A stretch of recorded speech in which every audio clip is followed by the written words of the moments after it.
എല്ലാവർക്കും നമസ്കാരം. എൻ്റെ പേര് ഷൈജു. ഞാൻ പ്രശാന്ത്.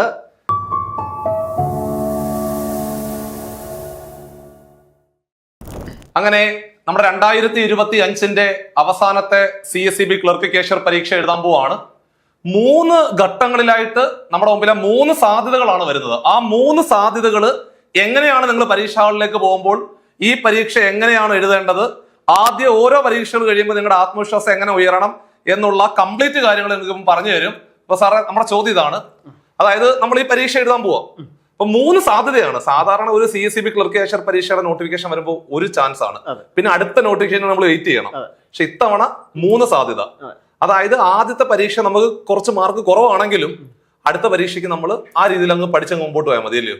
അതെ സാർ. അപ്പൊ നമുക്ക് സ്ലൈഡ് കാണിക്കാം അല്ലെ? നമുക്ക് എക്സാം ഡേറ്റും മറ്റു കാര്യങ്ങളും സംസാരിച്ചിട്ട് നമുക്ക് എന്ത് ചെയ്യാം, നമുക്ക് പോവാം. അപ്പൊ നമ്മൾ ആദ്യത്തെ പരീക്ഷ junior clerk cashier super grade ബാങ്കിന്റെ 12-ാം തീയതി, അതായത് ഒക്ടോബർ 12-ാം തീയതിയാണ് നമ്മൾ പരീക്ഷ സമയത്തിലില്ല. നമ്മൾ സാധാരണ പോലെ 1:30 മുതൽ നടക്കുന്ന പരീക്ഷ, മാറ്റങ്ങളൊന്നുമില്ല.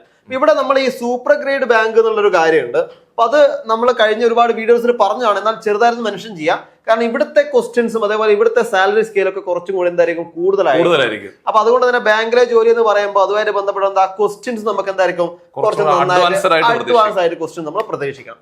അപ്പൊ ഈ ഒരു കൂടുതലായിരിക്കും. കാരണം എന്താ, നമുക്കറിയാം നമ്മൾ സാധാരണ സാലറി കൂടിയ ഒരു പോസ്റ്റിന് വേണ്ടിയിട്ട് ആൾക്കാർ നന്നായിട്ട് അല്ലെ. അപ്പൊ അതേപോലെ തന്നെ എന്താ, ഈ ഒരു എക്സാം 12-ാം തീയതി കഴിയുമ്പോൾ നമുക്ക് ഇനി വരാൻ പോകുന്ന എക്സാമിന്റെ അവസ്ഥ നന്നായിട്ടൊന്ന് മനസ്സിലാവും. കാരണം എന്താ, ക്വസ്റ്റ്യൻ പേപ്പർ നമുക്ക് കിട്ടും. ക്വസ്റ്റ്യൻ പേപ്പർ വെച്ച് നമുക്ക് എന്ത് ചെയ്യാം, ഒന്ന് അനാലിസിസ് ചെയ്യാം ഇനി വരാൻ പോകുന്ന എക്സാമുകളുടെ അവസ്ഥ എന്താണ്. കാരണം അങ്ങനെ അനാലിസിസ് ചെയ്യുമ്പോൾ തന്നെ ഏതാണ്ട് നമുക്ക് ഒരു 2 ആഴ്ചയിൽ കൂടുതൽ സമയം നമ്മളെ കയ്യിലുണ്ട്. അപ്പൊ 2 ആഴ്ചയിൽ കൂടുതൽ സമയം ഉണ്ട്. കാരണം അടുത്ത എക്സാം വരുന്നത് നവംബർ 2-ാം തീയതിയാണ്. അപ്പൊ ആ 2 ആഴ്ചയിൽ കൂടുതൽ നമുക്ക് സമയമുണ്ട്. അപ്പൊ ആ 2 ആഴ്ച കൊണ്ട് നമുക്ക് എന്ത് ചെയ്യാൻ പറ്റും, ആ ക്വസ്റ്റ്യൻ പേപ്പർ വെച്ചിട്ട് ഒരു അനാലിസിസ് നടത്തി ഇനി നമ്മളെ സ്ട്രാറ്റജി, അതായത് നമ്മൾ ഇത്രയും പഠിച്ച കാര്യങ്ങൾ എന്തെങ്കിലും മാറ്റം വരുത്തണോ, ഏതെങ്കിലും ഭാഗത്തുനിന്ന് കൂടുതലായിട്ട് ചോദിച്ചിട്ടുണ്ടോ, അവിടെ എന്താണ് ആഡ് ചെയ്യേണ്ടത് തുടങ്ങിയ കാര്യങ്ങളൊക്കെ നമുക്ക് കറക്റ്റ് ആയിട്ട് മനസ്സിലാക്കി പഠിക്കാനുള്ള സമയം നമുക്ക് എന്തുണ്ട്, 2 ബാങ്ക് എക്സാമുകൾ തമ്മിലുള്ള ഒരു ഗ്യാപ്പ് നമുക്ക് തന്നിട്ടുണ്ട്. അപ്പൊ ഇനി വരാൻ പോകുന്ന, അതായത് ഈ 2-ാം തീയതിയിലെ എക്സാം കഴിഞ്ഞാലും അടുത്ത എക്സാം വരാൻ കുറച്ചുകൂടി സമയമുണ്ട് അല്ലെ, 23 സമയമുണ്ട്. അതും സമയമുണ്ട് നമുക്ക്. അപ്പൊ അവിടെ എന്താണ്, 2 ക്വസ്റ്റ്യൻ പേപ്പർ നമുക്ക് വെച്ച് നോക്കാം.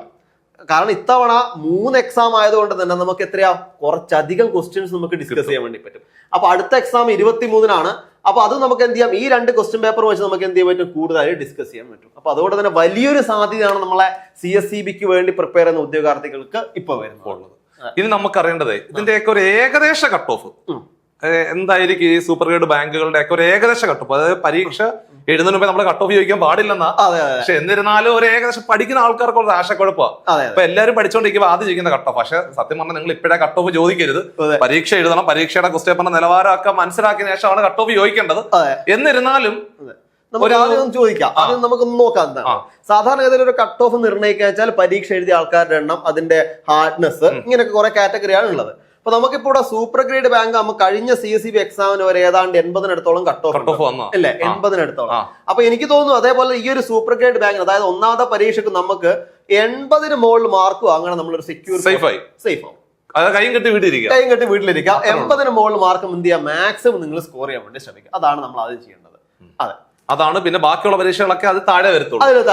അതുമായി, കാരണം ഇതാണ് ഏറ്റവും വലിയൊരു കാറ്റഗറി. അപ്പൊ അത് കഴിഞ്ഞ് ബാക്കിയുള്ളവർക്ക് അതിന്റെ താഴെ തന്നെ ആയിരിക്കും വരലുണ്ടാവുള്ളൂ. അതെ, അതാണ് നമുക്ക് കട്ട് ഓഫ് ആയിട്ട് ബന്ധപ്പെട്ട് പറയാനുള്ളത്.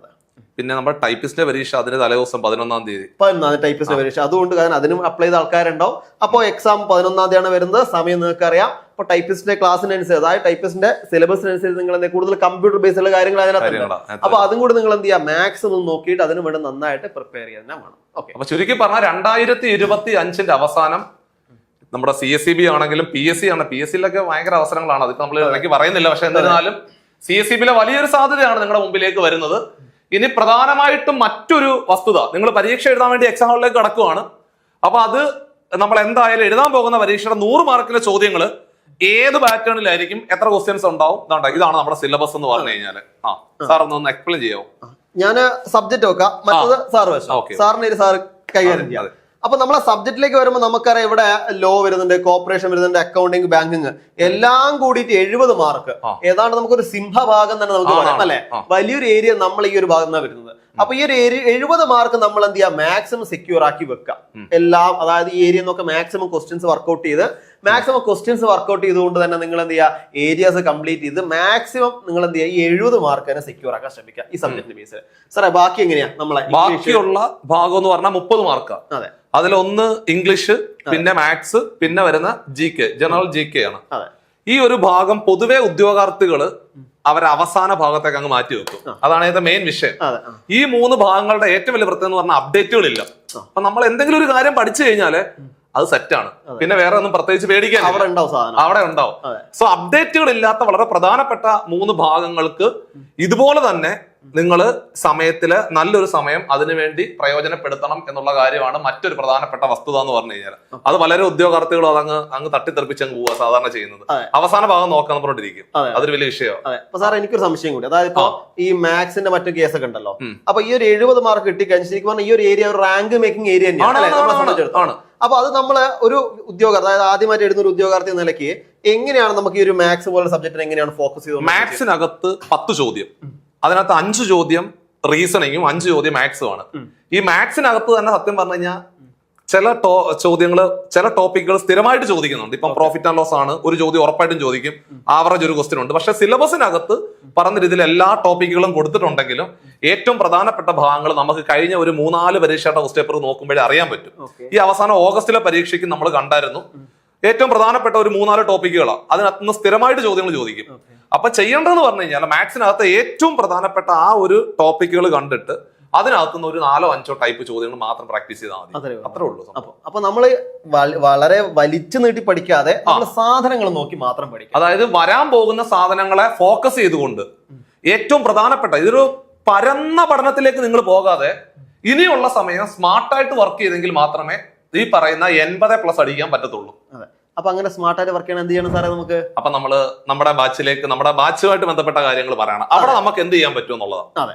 അപ്പൊ എനിക്ക് തോന്നുന്നു, കാരണം ഇനി വരാൻ പോകുന്ന എക്സാമിനുള്ള സമയം, ഫസ്റ്റ് എക്സാമിന്റെ സമയം കുറച്ച് മണിക്കൂറുകൾ മാത്രമേ ഉള്ളൂ ആദ്യ പരീക്ഷയ്ക്ക്. അപ്പൊ അതുകൊണ്ട് തന്നെ ആ പരീക്ഷയ്ക്ക് നമുക്ക് ഈ വലിയ പോർഷൻ ഒന്ന് തൊട്ട് പഠിച്ചു തുടങ്ങാൻ ഇപ്പൊ നമുക്ക് പോസിബിൾ അല്ല. അപ്പൊ അവിടെ ചെയ്യാൻ പറ്റുന്ന കാര്യം വെച്ചാൽ നമുക്ക് ചോദ്യങ്ങൾ ഡിസ്കസ് ചെയ്യാം. അതായത് വരാനിരിക്കുന്ന, അതായത് ഇപ്പൊ കഴിഞ്ഞു പോയാലും CSEB എക്സാമിന് ചോദ്യങ്ങൾ, അപ്പൊ അതുമായിട്ട് കണക്ട് ചെയ്തിട്ടുള്ള അഡ്വാൻസ് ലെവൽ ക്വസ്റ്റ്യൻസ്, ഇങ്ങനത്തെ ക്വസ്റ്റ്യൻസ് എന്ത് ചെയ്യുക, മാക്സിമം വർക്ക്ഔട്ട് ചെയ്യാം. അത് വർക്ക്ഔട്ട് ചെയ്യുമ്പോൾ ശ്രദ്ധിക്കേണ്ട കാര്യം എന്ന് വെച്ചാൽ മാക്സിമം വർക്ക്ഔട്ട് ചെയ്യുന്ന സമയത്ത് നിങ്ങൾ ക്വസ്റ്റ്യനുകൾ മനസ്സിലാക്കി, അതായത് ഒരു ക്വസ്റ്റ്യൻ എഴുതി കഴിഞ്ഞാൽ, അല്ലെങ്കിൽ ക്വസ്റ്റ്യൻ നമ്മൾ എടുത്തു കഴിഞ്ഞാൽ ക്വസ്റ്റ്യൻ വായിച്ചു നോക്കി ആൻസർ വന്നിട്ടുണ്ടാവും. 1 ശരിയും 3 തെറ്റുമായിരിക്കും സ്വാഭാവികമായി. അപ്പൊ ചോദ്യം വായിച്ചു കഴിഞ്ഞാൽ 1 ശരിയായാൽ നമുക്കറിയാം അത് ഏത് കണ്ടന്റ് ആണ്. ബാക്കി 3 തെറ്റ് എവിടെ നിന്ന് വന്നു, അത് ഏത് മേഖലയിൽ നിന്ന് വന്നത്, ആ കാര്യങ്ങൾ കൂടി ഒരു ക്വസ്റ്റ്യൻ പഠിക്കുമ്പോൾ നമ്മൾ എന്താ മറ്റൊരു ചാപ്റ്റർ പഠിക്കുന്ന ഒറ്റ ക്വസ്റ്റ്യൻ. അങ്ങനെയുള്ള ഒരു സ്ട്രാറ്റജി വെച്ച് നമ്മൾ വരാൻ പോകുന്ന എക്സാമിന് പഠിക്കുകയാണെങ്കിൽ എനിക്കൊന്നും ചില ആൾക്കാർ 3 എക്സാമിന് കൂടെ അപ്ലൈ ചെയ്തിട്ടുണ്ടാവും അല്ലെ. അപ്പൊ ഒരുപാട് ക്വസ്റ്റ്യൻസ് നിങ്ങളുടെ മുന്നിലുണ്ടാവും. അപ്പൊ ഒരു എക്സാമിന് ഇപ്പൊ നമ്മൾ നോക്കി കുറച്ച് മാർക്ക് കുറവായിരിക്കും നമുക്ക് തോന്നി, അടുത്ത എക്സാം നമ്മളെ മുന്നിലുണ്ട്, അതിനുവേണ്ടി മാക്സിമം പഠിക്കാം. ഇനി അതും കുറച്ച് ഞാൻ ആത്മവിശ്വാസം കളയല്ല, എന്നാണ് നമ്മളെ അവസ്ഥ അല്ലെ. അടുത്ത എക്സാമിന് പിന്നെ നമുക്ക് സമയം ഇഷ്ടം പോലെയാണ്. അതുകൊണ്ട് തന്നെ ക്വസ്റ്റ്യൻസ് മാക്സിമം വർക്ക്ഔട്ട് ചെയ്യാം. എനിക്ക് നമ്മളെ CCയിൽ നമ്മളെ പുതിയ ബാച്ചിന്റെ ഏറ്റവും വലിയ പ്രത്യേകത വെച്ചാൽ ഇത്തരത്തിലുള്ള ക്വസ്റ്റ്യൻ ആണ്. 1000 ചോദ്യങ്ങൾ അതാണ് ഏറ്റവും വലിയ ഹൈലൈറ്റ് എന്ന് പറഞ്ഞു കഴിഞ്ഞാല്. 1000 ചോദ്യങ്ങൾ എന്ന് പറഞ്ഞാൽ ഏറ്റവും അവസാനം CSEB നടത്തി മാറിയ വിവിധ ക്ലർക്ക്, ക്യാഷ്യർ, അസിസ്റ്റന്റ് സെക്രട്ടറി ഉൾപ്പെടെയുള്ള പരീക്ഷകളിലെ ചോദിച്ചു മാറിയ ചോദ്യങ്ങൾ മാത്രമാണ് ക്ലാസ്സിൽ പരിചയപ്പെടുത്തുന്നത്. അതാണ് ഏറ്റവും വലിയൊരു ഹൈലൈറ്റ് എന്ന് പറഞ്ഞു കഴിഞ്ഞാല്. അത് മാത്രമല്ല, ഈ ഒരു ചോദ്യം പറഞ്ഞ അതിന്റെ ആൻസർ മാത്രം പറയല്ല, അതുമായിട്ട് ബന്ധപ്പെട്ട മേഖലകൾ കറക്റ്റ് ആയിട്ട് കണ്ടെത്തി ഹോട്ട് ടോപ്പിക്കുകളാണ് ക്ലാസ്സിൽ പരിചയപ്പെടുത്തുന്നത്. സോ ഈ ഒരു ബാച്ചിന്റെ പ്രത്യേകത എന്ന് പറയുന്നത് തന്നെ പരമാവധി ഹോട്ട് ടോപ്പിക്കുകൾ നിങ്ങളിലേക്ക് എത്തുകയാണ്. വലിയൊരു സാധ്യതയാണ്. വളരെ നമ്മുടെ മികച്ച 3 അധ്യാപകരാണ് ഈ നിൽക്കുന്നത്. ഇവരുടെ നേതൃത്വത്തിലുള്ള ഒരു മിനിറ്റ് കൂടെ ഞാൻ പറയട്ടെ. അപ്പൊ ചുരുക്കി പറഞ്ഞ ഏറ്റവും മികച്ച അധ്യാപകരുടെ കൂടെ ആയിരിക്കും നിങ്ങളുടെ ഈ ഒരു പരീക്ഷയുടെ പ്രിപ്പറേഷൻ എന്ന് പറയുന്നത്.